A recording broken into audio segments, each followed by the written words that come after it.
Hi, this is Jonathan, aka Frags with the DNB Academy, and welcome to another sound recreation video. For this one, we got Back to Dance by A.M.C, dance floor banger as usual from Alex. So let's listen to the original, and then I'll show you what we did with this really cool and interesting bass layer that he has going on his tune.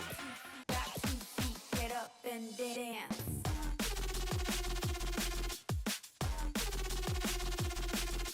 You probably figured out which sound we're gonna be doing. So yeah, let me bring down the volume a little bit. And I'm sorry guys, I know you've been asking me like, yo, get like a stem remover. I'll take that that advice in mind for the next ones. Thank you. So yeah, let's listen. Get up and dance.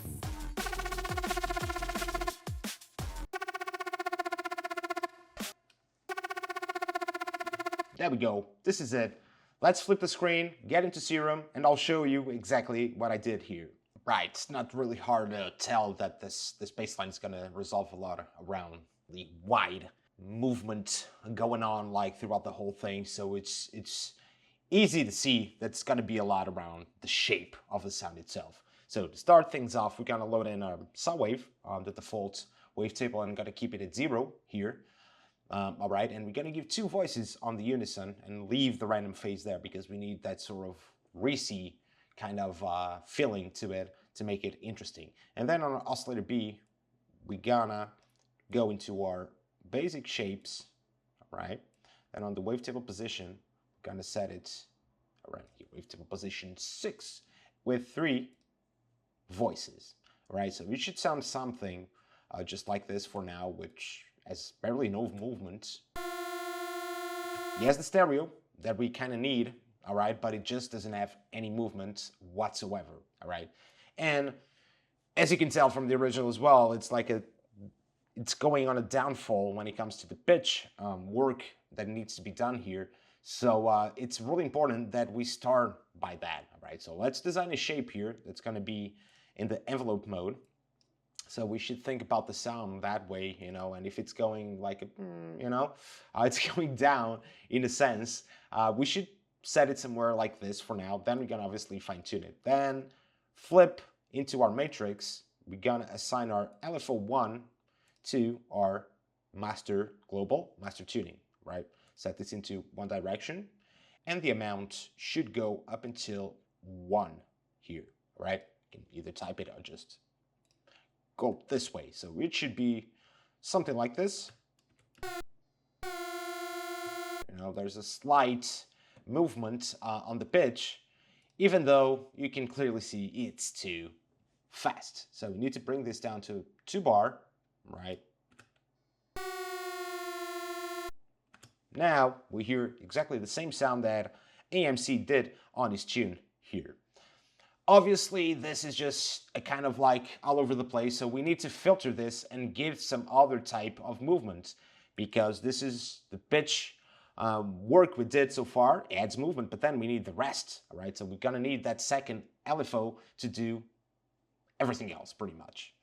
So we're gonna make the shape something like this. We just need to, you know, soften up both edges of this sort of triangular shape to make it a little bit smoother.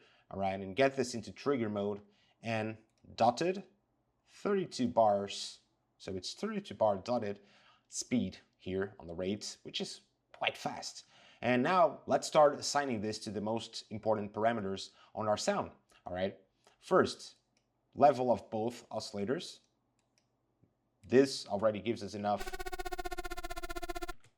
All right, then we're gonna also turn on our noise oscillator and make this into an ARP, pink or white, up to your taste. And we also gonna assign this here, bring it all the way down and leave it going up into like 20. You will adjust accordingly depending on the processing you're gonna give next, you know. But this adds quite of a cool, you know, bottom end and top end texture to our sound. Then turning on the filter and we're gonna go into our multis, all right? And we're gonna set the LBH12 here. And also assign this to both our oscillators, super important. And then our main LFO, in this case, also to the cutoff here, so that movement starts to come in, not just with everything else we did before, but also with the filter. So let's bring this down to 0 on the resonance and morph it up until 20%. So it's just like, as you can see, it's a more progressive curve here. And then we can drive it, it's just a way of already bringing the sound forward. See, cool. But we need to adjust this because we don't need the filter to go that far. So let's start somewhere around like 53 hertz. As you can see, 57. And then slowly go up into like 60% here. It does the trick for me, with a little bit of processing next, it's gonna shine, all right? So that's actually what we're gonna do now after we got this main part of the patch nailed down, all right? Let's flip the screen. So FX, we kind of already have loads of stereo, but adding a little bit of dimension, we're gonna skip the hyper as usual on my videos. We're gonna add like 4% and 3 to 4% here as well. It's just to help us get a little bit wider in this sense here. Then I'm gonna turn on the distortion. We're gonna keep it 2 because we want the cleanest probably of the bunch here, and also assign the shape to the drive.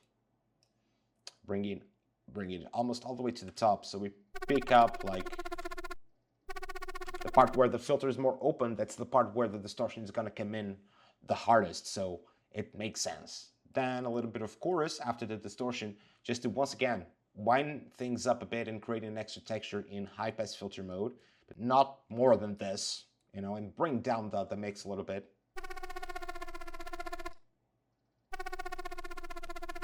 Just a little bit more. Also the feed can go up to like 20. Cool. The stereo width on this one, it's pretty much where I want it to be. Now a little bit of compression to get things a little bit more within the box. Turn the multiband, bring the lows all the way down, because this is like another layer creating the bass itself, so this is not really what we're doing. We're focusing on this main layer. All right. And then we need to go back to the patch itself, just to get a little bit more precision and remove some of the random phase that's going on around both oscillators. All right. But for now, it's okay. It's okay. Now let's get the EQ going after the compressor, just to gently boost the mids. That's kind of what I'm going to do here. Make this into a notch, bring it all the way down to the middle here, making a higher Q. See, just highlighting that bar. You can even send the LFO2 to the Q itself, or even the gain, like gently. So kind of brings that boost on the EQ in a more dynamic way.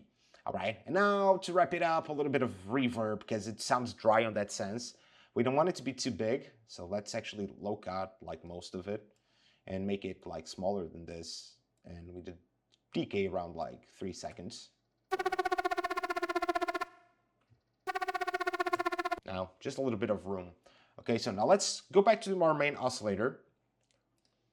And this is kind of like a decision you should take on your end. It's like, do you want to keep it like this really cool phase going on here, or do you want to make it a bit more precise? It's up to you, but if you bring the random phase down, you see, he actually he plays the same way every time, but it's actually cool to, every phrase you put off this sound, he actually has like a little bit of a different nuance. And in this case, it didn't change the sound dramatically, so a decision that you have to take. Not really sure what A.M.C did here on this one, but I'm pretty sure there was something close to this. Okay, guys, so now that we got this done, let's flip the screen, get into some FXs before we check how it sounds, because we really need some more, polishing on our sound. With this Pro Q, we're gonna make sure, you see, we don't get like anything on the low ends. Once again, this is being layered with the main bass, so we don't want any information there, so it's gonna contribute to a bad mix, right? And you see these harmonics can be just a little bit too high at some point, so I'm gonna add like a dynamic band around here that's gonna pretty much bring all those frequencies down, just a little bit,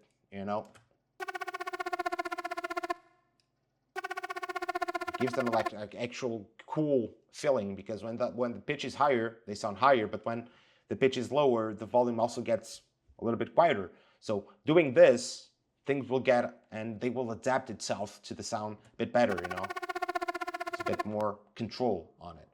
And I think that we're good.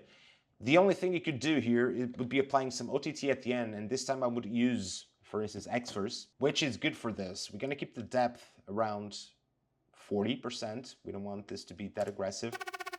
We're just gonna slightly boost the mids. You see, it just gets like huge. And OTT has this advantage, it just compresses the sound so much that if you make a good makeup gain work with the rest, it can get excellent results. So let's check and see how this sounds on top of the original, all right? Let's go. Back 2 feet, get up and dance.